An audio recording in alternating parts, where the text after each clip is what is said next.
Okay, last topic of the day, guys, and then we're going to head out of here.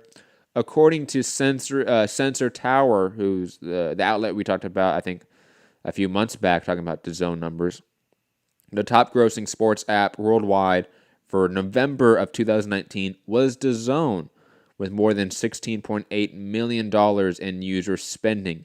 Approximately 46% of DAZN's revenue was from the United States, and it beat out ESPN, surprisingly. 1, 2, and 3. In terms of overall revenue, it goes DAZN, ESPN, NBA, Onyx, Hunt, Kayo Sports, NHL, Game Changer, Fight, The Athletic, MLB At Bat, App Store revenue. You get like RMC Sport jump in there, PP Sports, I don't know what those are, and Google Play revenue, Bleacher Report Live jumps in there as well. But DAZN, no matter in all three different categories, is number one with ESPN at number 2. Gary, thoughts on DAZN surpassing ESPN in total revenue worldwide for their app in November? I was shocked by that. I thought it was ESPN. It wouldn't even be close. I guess because they charge so much more. I mean, they need less, but who cares, right? Like they don't care. I mean, I guess you want more subscribers because you did.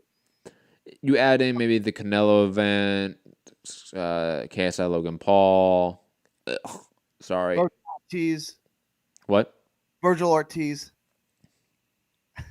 Oh, they also had like Wilder, Ortiz in certain markets as well, I believe. Like they had some big fights. They had some big events worldwide in November. Plus, I'm guessing some other sports worldwide, like football worldwide, was doing well. I don't know. I don't watch the what do they call it? Snooker. The snooker. It sounds like some like 1950s porn. If we're being honest here. But yeah, I mean, I'm curious. I wonder here because the ESPN Plus app, obviously ESPN app, I'm assuming that includes the pay-per-view purchases of UFC events, right? Because a UFC event or UFC pay-per-view is purchased only on the ESPN app, ESPN Plus. Oh, then I would say yeah, for sure, yeah. Well, then this seems like a very low number for the ESPN app if you're including pay-per-views from the UFC. I mean, you also had Masvidal Diaz at this same month, right? Was that also in November, I want to say? So this seems extremely low. ESPN with only $11 million in gross revenue in 2019 for this month in November seems low.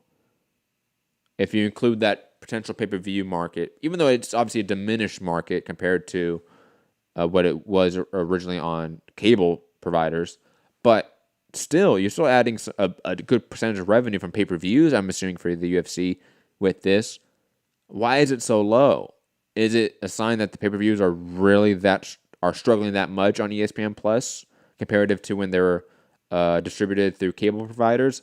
I don't know, but that would be one thing I'm trying to find out, because if that number is included, then it makes DAZN's placement number 1 really impressive to me. If it does include that metric for ESPN Plus, then it's not as impressive to me, to be honest. Because like you said, the price point for DAZN is 4 times higher than ESPN Plus is. So, it would just be, it would just,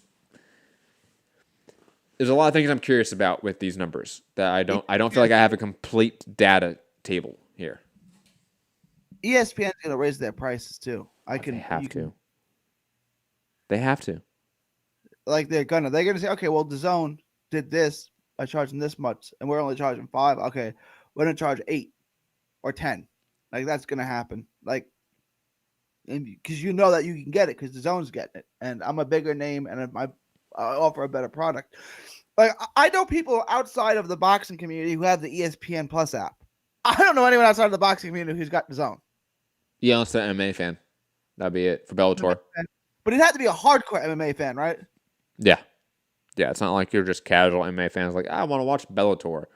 I want to watch Fedor Emelianenko versus Rampage Jackson 2019 in Japan. No, that's like 50 people tops.